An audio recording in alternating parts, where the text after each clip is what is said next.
Hi, my name is Jill, and I'm a detective with the Independence Police Department. I have been with the Independence Police Department in various capacities for almost 20 years. My most recent assignment since 2018 has been as a detective, and my primary caseload has consisted of crimes against children.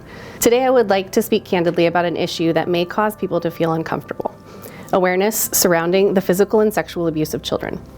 I want to speak to you not only as a detective, but as a parent and a member of this community that believes a child should grow up safe, secure, and loved. Throughout my investigations, I have noticed various patterns and become increasingly passionate about pursuing these investigations and trying to find justice for survivors. I would like to begin this awareness by talking to you about these patterns. Perpetrators of child sex crimes are typically people that you know. In all of my years of working on these crimes, I have yet to work on a case where the suspect was a stranger to the child. That's not to say that those circumstances aren't possible. We know that they are.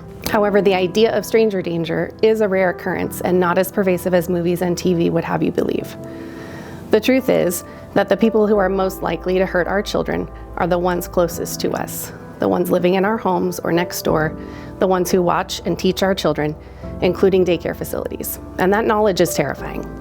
I don't blame anyone for wanting to remain unaware, but the difficult truth is that if someone abuses your child, it is likely someone that you've shared a meal with. It's likely someone that you've known your whole life or would never have thought could do something like this. I tell you all of this today not to instill fear, but I am urging you to be vigilant and trust your instincts. Be suspicious of people who have contact with your children. Their intentions may be pure, and if they are, they won't be defensive when confronted with your suspicions. More importantly, they will always respect your boundaries and the boundaries of your children. As adults, it is our responsibility to keep children safe, and part of that looks like getting comfortable with being uncomfortable and having difficult conversations around the topic of sexual abuse and body safety. This brings me to my second point. Let's start educating our kids on the truth.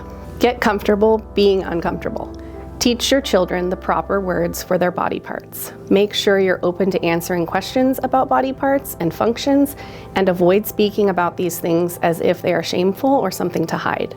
Children want approval and love from their parents. If they begin to sense that these topics are shameful, off limits, or make you uncomfortable to talk about, they may shy away from discussing issues that arise, including someone touching them inappropriately. You've likely heard the term grooming, and I would like to define that for you.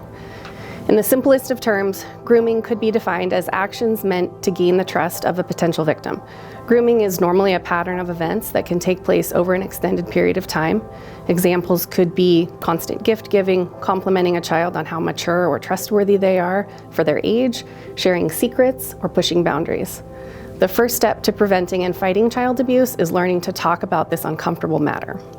The second step is learning to watch for warning signs and developing open communication with your children. And the last is to always make a report if you have any concern that a child may be suffering abuse. Statistically, I know that I'm speaking to survivors of child abuse. If you are living or have lived in a family system that forced you to be uncomfortable while the perpetrator of your abuse was made to be comfortable, that should not have happened. What happened to you was not your fault. Nothing you did caused your abuse. I implore you to look into the statute of limitations related to your abuse. Many crimes against children are prosecutable for a long time. There can sometimes be barriers, difficulties, and confusion around reporting child abuse. It's been my experience that everyone's story is complicated and circumstances are unique. We owe it to the most vulnerable and innocent in our community to get comfortable with being uncomfortable. During this month, survivors may hear that they are strong and resilient, and they are. But two things can be true at the same time. Not every survivor may feel that way. Your emotions, whatever they may be, are valid, and what happened to you should never have happened in the first place. No child should ever be abused, and our department will continue to work tirelessly to investigate and do whatever we can to hold accountable anyone who would harm a child. Please join us in this effort.